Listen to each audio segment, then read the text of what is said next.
오늘은 수많은 M 매니아들을 울린 그 논란의 G80 M3 실차주분의 후기를 듣기 위해 이곳 분당에 왔습니다. 지금부터 인터뷰 시작할게요. BM으로 건너온 지 한 4개월밖에 안 됐거든요. 그래서 저보다 훨씬 BM에 익숙하실 것 같아요. 아닙니다. 제가 비록 BM에서 일을 했었는데 실제 차주분보단 제가 많이 모를 거예요. 이거 5월 24일 날 출고해가지고 지금 보니까 11,500km 탔더라고요. 와, 많이 타셨네요. 많이 탔죠. 차를 정말 많이 사랑하시네요.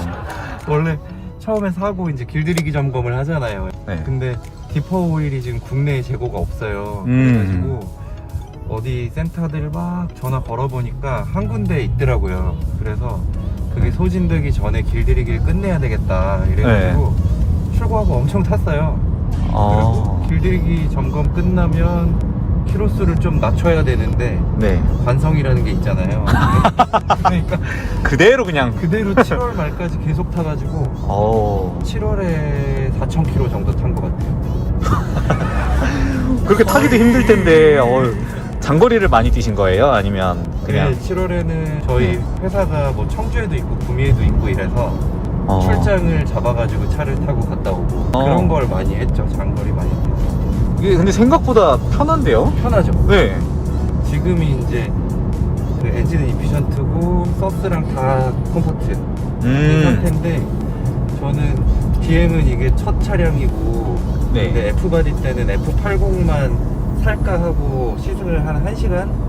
좀 길게 시승을 해봤었거든요. 근데 그때랑 비교하면 장점일 수도 있고 단점일 수도 있지만 너무 승용차 느낌이 많이 나기는 해요. 제가 접했었던 거는 사실 이제 이 차가 나오기 전에 이제 F바디였으니까 F바디 때보다 뭔가 되게 좀 뭐랄까 서스가 조금 물렁하다고 해야 되나? 그렇죠. 네, 좀 부드러운 느낌이 좀 강한 것 같아요. 차체는 이게 훨씬 딱딱한 것 같고요. F바디보다 차체는 딱딱한 것 같고 서스펜션은 롤의 양이 많지는 않은데 끝단에서 걸러주는 게 엄청 많아졌어요. 그래서 노면이 그러니까 실제로 차를 타고 돌아보면 뭐 F바디보다 차가 더 쏠린다거나 이런 느낌은 없는데 근데 공도 이렇게 주행할 때는 그냥 저 서스펜션 끝단이 말랑말랑해져가지고 그러니까 F바디가 좀 딱딱했다 그러면 이거는 단단한데 안 튀는 느낌? 그런 식으로 느낌이 많이 바뀌었어요. 서스펜션만 한번 바꿔볼까요? 지금 이제 스포츠로 바꾼 거고 그래서 그 드라이빙 센터에 영종도에 종종 가거든요. 거기 인스트럭터님들도 그렇고 오버가 확실히 많이 줄고 트랙션이 너무 좋아져가지고 이제 서킷을 타기에는 편하지만 차체는 무거워져서 좀 불편한 면이 있긴 있고 드리프트 교육할 때는 차가 안 미끄러져가지고 힘이 든다. 그러니까 출력은 올라가고 트랙션은 좋아져서 잘못하면 오버나고 아니면 드리프트를 할 때 유지를 하기는 힘들고 조용해지기도 많이 조용해지고 여기 이중접합률이 들어가서 밖에 소리가 너무 안 들어오긴 해요. 지금 제가 ASD를 꺼놨거든요. 출고 상태는 이 정도예요. 그러니까 다르죠. 이게 이피션트에 ASD 켠 거, 끈 거. 차이가 좀 있네요. 스포트에 켠 거, 끈 거.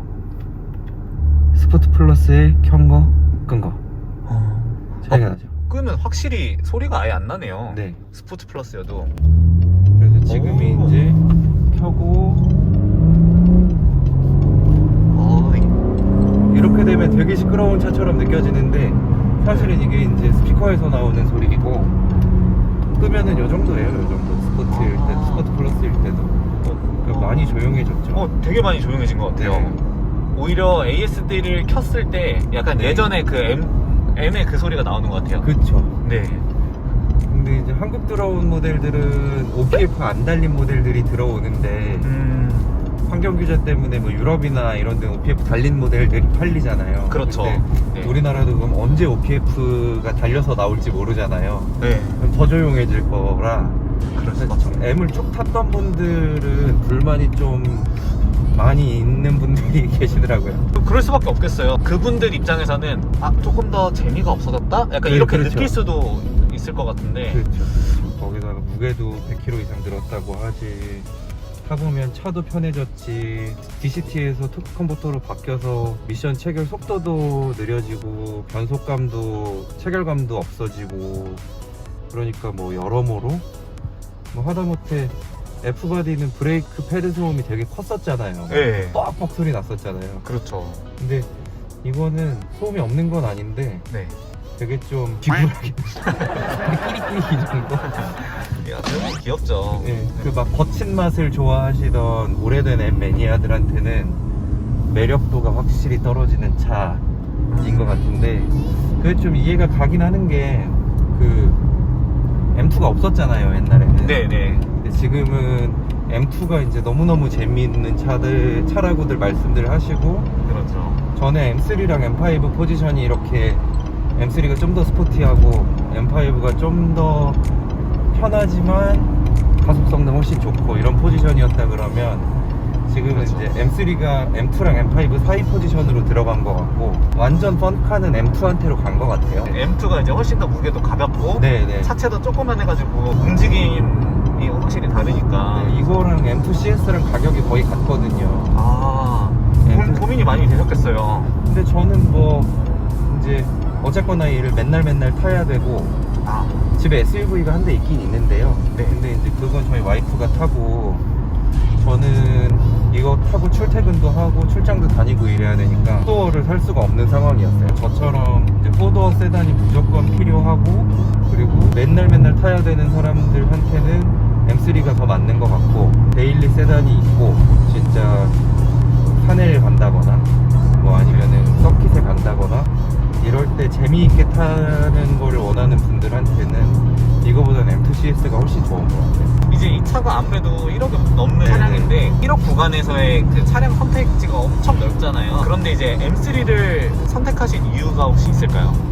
뭐 여러 가지가 있는데, 사실 C63은 이제 제 취향이 아니기도 하지만 가격 차이가 좀 있어요. 소비 자가는 이거랑 거의 2천만 원 가까이 차이가 나고, RS5가 올 여름인가 가을에 나왔잖아요. 아니면 뭐 S6, S7, CLS 53AMG 뭐 이런 선택지들이 되게 넓은데, 이걸 고른 이유는 어릴 때부터 꼭 타보고 싶었던 차량이었다는 거. 아, M3랑 카이맨, 그리고 나중에 911 중에 저는 타르가, 이렇게 세 개는 꼭 사보고 싶은 차량이었었거든요. 근데 M3가 이제 올 가을에 하반기나 내년 초에 4륜 모델이 나올 거고, 이제 내년에 전기형 모델이 단종이 되면 그 다음에 LCI로 넘어갈 거고, 다음 세대에는 아마 이것도 최소 마일드 하이브리드 아니면은 하이브리드 정도는 모터가 들어갈 것 같거든요. 그러면 그냥 내연기관 M3 중에 후륜구동은 이게 마지막일 것 같은 거예요. 거기다가 올해 초에 신차가 나왔고, C63은 모델 라이프 사이클이 끝물이고, RS5는 페이스리프트가 유럽에서 작년에 된 게 올해 들어온 건데 4년 전 엔진이랑 파워트레인이 바뀐 게 없어요. 그래서 출력이 한 60마력 정도 차이가 나고, 그리고 아우디는 또 7년 탔으니까 잠깐 후회한 적도 있었지만 지금은 후회는 없습니다. 어떤 점에서 후회를 하셨어요? 사륜이 이거랑 비교해보면 네. 50에서 80 이상 롤링은 이게 더 빠르고 아무래도 무게가 조금 더 가벼우니까. 근데 정지 가속 차이가 엄청나게 많이 나더라고요. 그냥 뭐 스펙상으로는 0.4초 차이인데 실측한 거 데이터들이 요즘에 막 뜨고 있거든요. 네. 0.6초에서 7초 차이가 나요. 아우, 차이가 크네요. 다른 그레이드의 차량이에요, 아, 거의. 이제 그리고 후륜은 겨울에 불편한 점도 있고, 아, 확실히. 그래서 좀 잘못한 건가, 성격이 급해서 사륜을 못 기다린 게 좀 실수인가 이런 생각을 했었는데, 막상 받아가지고 이제 타보니까 많이 안정적으로 바뀌었잖아요. 사륜은 더 재미가 없었을 것 같아요. 그리고 이제 더군다나 이제 서울이나 서울 근교 같은 경우에는 겨울에는 이제 제설이 워낙 네네. 잘 되니까 네, 제 생각인데 이제 사륜까지는 굳이 이 근교 내에서는 네, 효용 가치가 조금 떨어지지 않을까, 다른 네. 지역에 비해서. 네. 그래서 이 후륜도 제 생각에도 잘 하신 선택 같아요. 너무 재밌어요. 그니까요. 그리고 지금 제가 이제 이게 버킷 시트에 앉아 있는데 네. 이게 생각보다 편하네요. 저는 편하죠? 네, 버킷 시트가 원래 되게 딱딱하고 불편하고 원래 이렇잖아요. 네, 네. 이거는 가죽도 그렇고 이게 딱 그냥 체형을 딱 잡아주는 느낌. 좀 신기한 게 쿠션감은 진짜 없다시피 한데 네, 그니까요. 근데 앉으면은 뭐 그 쿠션이 없구나 하는 느낌은 있어도 불편하다거나 딱딱하다거나 뭐 이런 느낌은 없잖아요. 네, 욕조에 딱 들어가 있는 것처럼. 맞아요. 아까 장거리를 좀 많이 뛰신다고 하는데 네네. 처음에는 제가 이 버킷 시트라고 했을 때 조금 걱정을 했어요. 그럼 되게 허리도 아프고 불편하시지 네. 않으실까 했는데 이 정도 착자감이면 네. 장거리 이 정도 괜찮은 것 같아요. 중간중간에 어차피 휴게소에서 잠깐 쉬었다 갈 수도 있고 하니까. 네. 드라이빙 어시스턴트 프로페셔널이 들어가 있어가지고 너무 편해요. 장거리 다닐 때 이제 좀 피곤하거나 이럴 때는 이제 주행 보조 장치 켜고 그리고 가면 편합니다. 아 지금이 이제 전부 다 중간 단계. 스포츠 모드. 네. 아 그리고 하나 또 바뀐 게 네. 브레이크가 전자식으로 바뀌었어요. 그래요? 사이드 없어졌어요. 이제 사이드 레버가 없어지고 전자식으로 바뀌어서 완전 전자식 브레이크거든요. 브레이크를 밟을 때 공도에서건 서킷에서건 이질감은 없는 것 같아요. 근데 하여튼 전자식 브레이크로 바뀌었고 그래서 브레이크도 모드를 고를 수가 있게 됐어요. 컴포트랑 스포트랑. 그래서 담력이랑 네. 그 브레이크 응답 곡선을 좀 바꿔주는 것 같더라고요. 시내에서 다닐 때는 그냥 다 왼쪽에다가 놓고 다니고 지금 요거는 이제 M 메뉴는 아니고 셋업 모드여가지고 여기 안 나와 있는 세팅들이 좀 있거든요. M1 구성은 중간 정도로 해놓고 네. 그리고 M2 구성은 그냥 다 빡세게 해놓고 차를 처음에 한 3, 4천 탈 때까지는 서스펜션을 스포트 플러스는 확실히 차이가 크거든요. 그러니까 뭐 네. 엔진도 그렇고 중간 단계들은 네. 잘 모르겠더라고요. 그러니까 뭐 엔진 스포트도 잘 모르겠고 악셀 밟을 때 튀어나가는 거는 조금 차이가 있는데 체감이 들 정도로 크지는 않아가지고 처음에는 이 M1 단추를 어디다가 쓸 거냐 고민해서 평소에는 진짜 제일 얌전한 모드로 이렇게 다니다가 달릴 때는 이 모드로 다니고 그리고 출장 갈 때는 이제 기어만 좀 답답하니까 네. 뭐 기어 벽돌 2개에 서스펜션은 중간 거 엔진은 그냥 빨리 달리지 않으니까 이피션트에 놓고 그 정도로 달리고 근데 뭐 별반 차이 없는 것 같아요. 근데 이제 이 토크 컨버터로 바뀌었으니까 벽돌은 그 기어 변속이 이제 있잖아요. M은 한 칸, 두 칸, 세 칸. 네. 벽돌은 한 칸으로 해놓으면 변속 속도가 확실히 느리거든요. 지금이 이제 벽돌 하나인데 네. 여기서는 제가 엑셀 밟았어요? 조금 늦죠? 예, 약간 네. 그죠? 그리고 변속을 당길게요. 네. 늦어요. 좀 늦어요. 그러니까 다운은 괜찮은데 네. 업은 확실히 좀 늦기는 해요. 그런 것 같아요. 터보렉이 이제 터보렉이다 하고 하는 사람들도 있고 아니면은 변속 속도가 왜 이렇게 느리냐 하는 사람들도 있고 하는데 여기서 지금 이거는 다 그대로 두고 네. 그 미션만 지금 벽돌 3개를 올렸거든요. 그러면 바로 해요. 바로 된다. 그죠? 그쵸. 네. 그래서 미션은 체감이 확실히 큰데 네. 뭐 요렇게 두 개는 엔진이랑 미션은 차이가 크고 서스펜션은 아주 빡세게 달릴 때 아니면 이런 좋은 노면 다닐 때는 잘 모르겠고 동네 다닐 때 턱 넘을 때는 어차피 불편한 건 마찬가지고 그렇죠. 근데 F바디 때보다는 그래도 많이 편해졌으니까 배기 소리를 잠깐 들어볼까요? 네. 지금 딱인데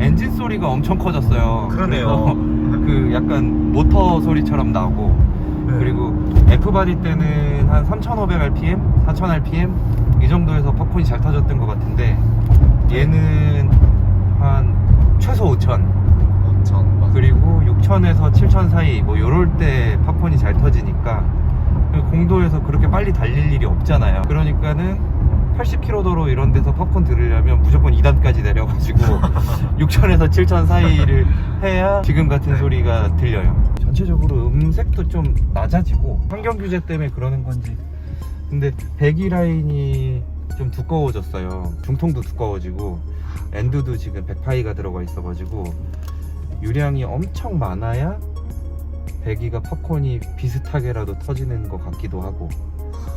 그래서 퍼포 배기가 네. F바디 때는 이제 배기가 뭐 몇 종류 있었잖아요. 그렇죠. 일반 배기 있었고 그 논란의 퍼포먼스 사일런서가 아. 있었었고, 그쵸. 그다음 컴패러운 스포츠 배기가 있었고 세 종류 그렇죠. 정도 들어왔던 것 같은데, 걔네들은 배기마다 음색도 되게 다르고 맞아. 음량도 다르고 네. 그랬던 것 같은데, 이거 퍼포 배기 데모카 소리를 들었는데 똑같아요.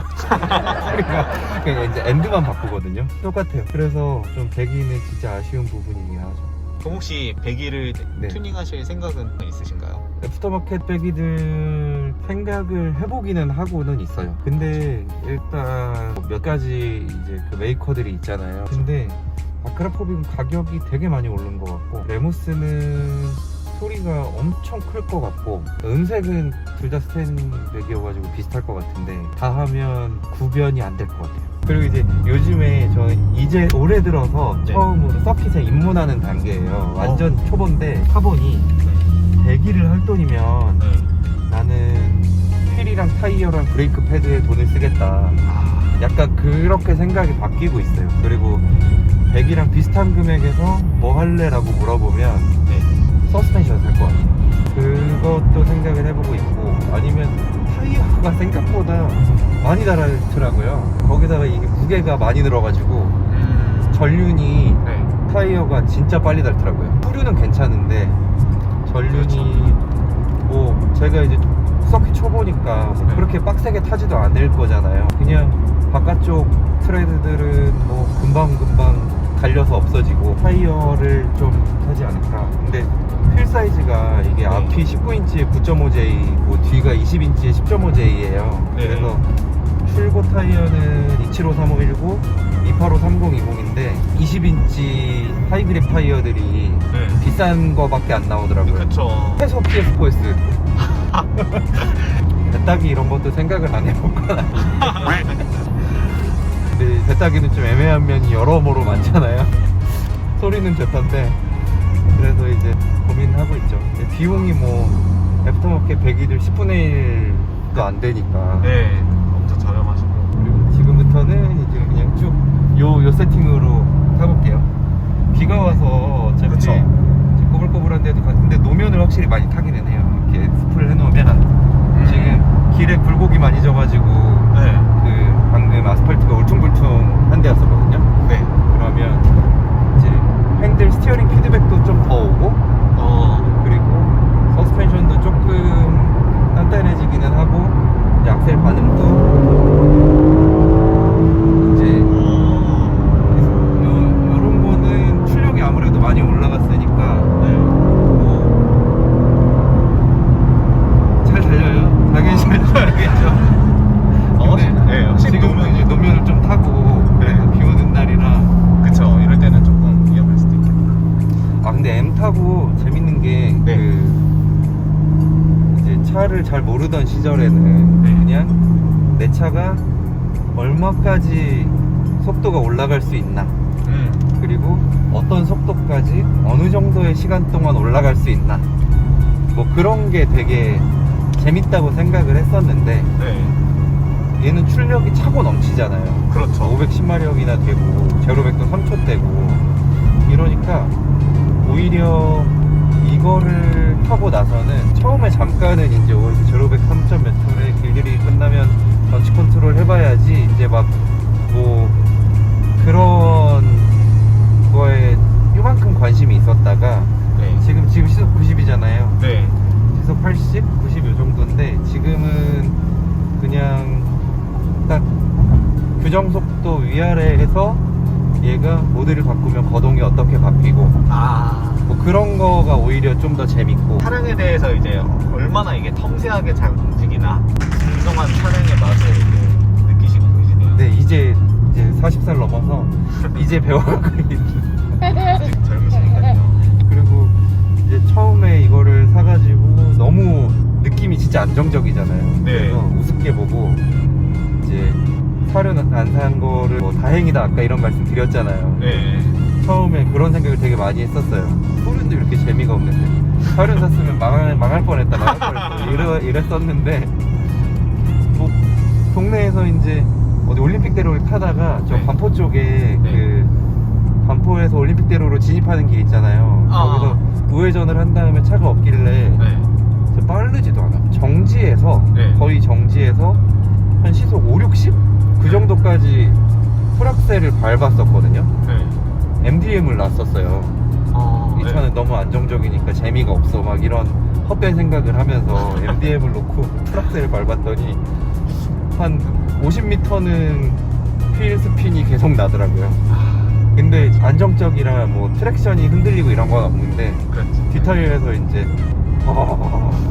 미끄러지고 그때서부터 이제 내가 얼마의 속도로 달리고 있느냐가 중요한 게 아니고 그렇죠. 뭐 어떤 속도에서 어떤 RPM으로 바퀴의 출력을 어떻게 전달하느냐에 따라서 무게중심이 어딨냐에 따라서 되게 달라질 수 있구나 하는 거를 그때부터 처음 생각을 해본 것 같아요. 그리고 이제 이 차 하면은 진짜 빠질 수 없는 논란? 이슈가 네네네. 있죠. 형이요? 네. 정말 저는 처음에 이제 이거 말고 G20이 먼저 나왔잖아요. 네. 이제 3시리즈, 그냥 일반 3시리즈가 먼저 나왔을 때는. 예, 그쵸, G20. 와, 너무 진짜 잘했다. 진짜 역시 BM이구나. 정말 최고다. 막 이러면서 그냥 M3 엄청 기대된다 이러고 있었다가 네.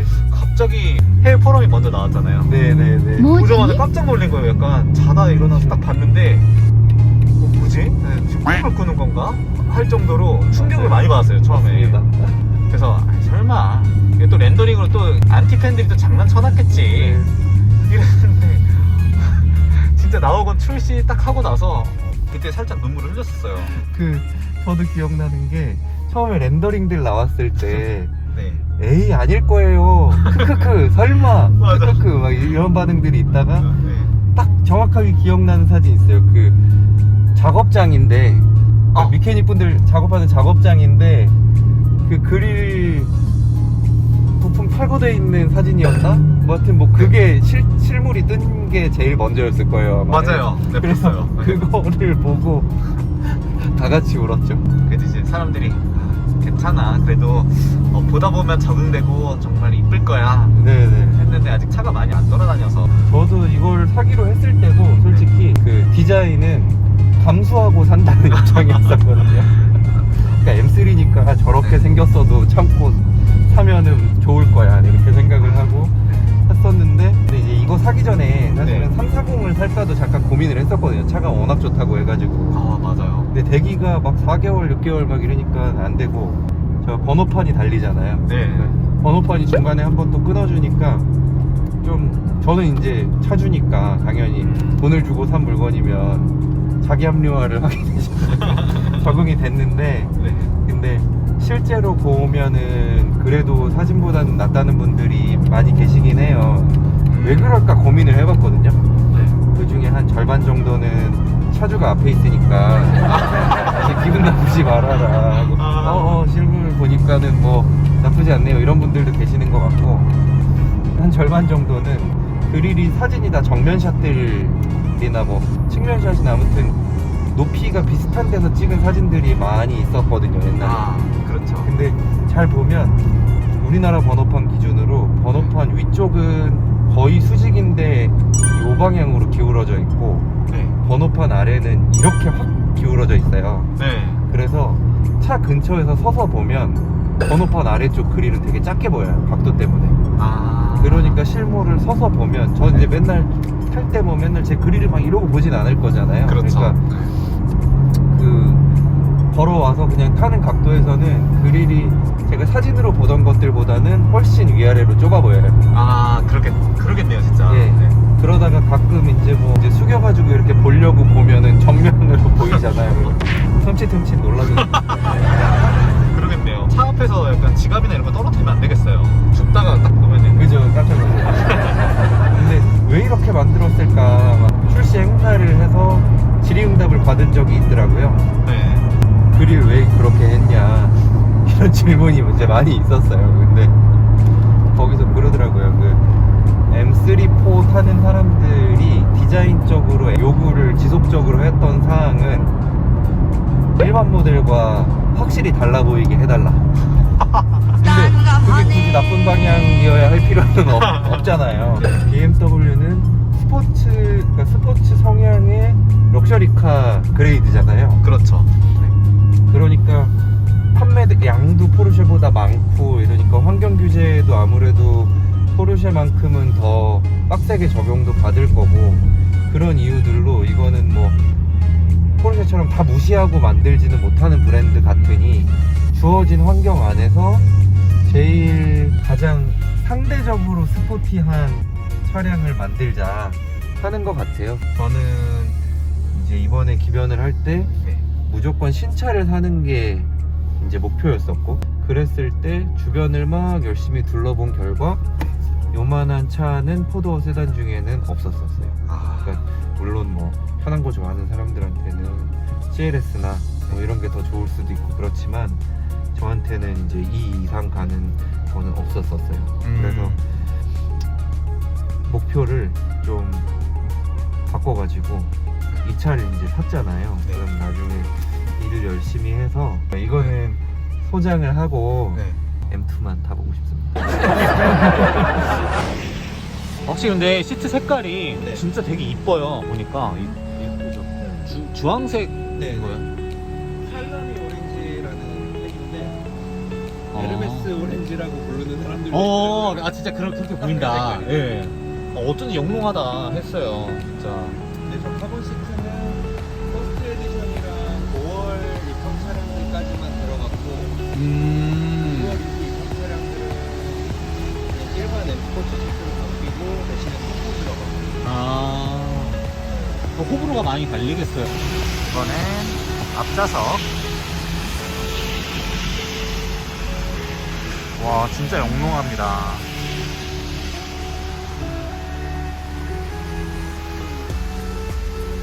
앰비언트 라이트도 진짜 이쁘게 잘 들어갔고.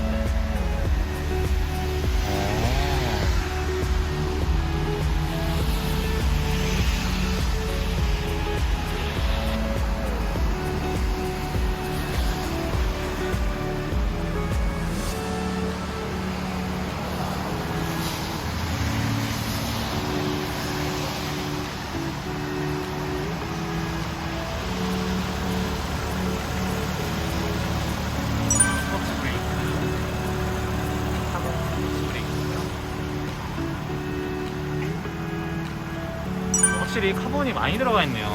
사이드 미러도 카본으로 이쁘게 잘 들어가 있고.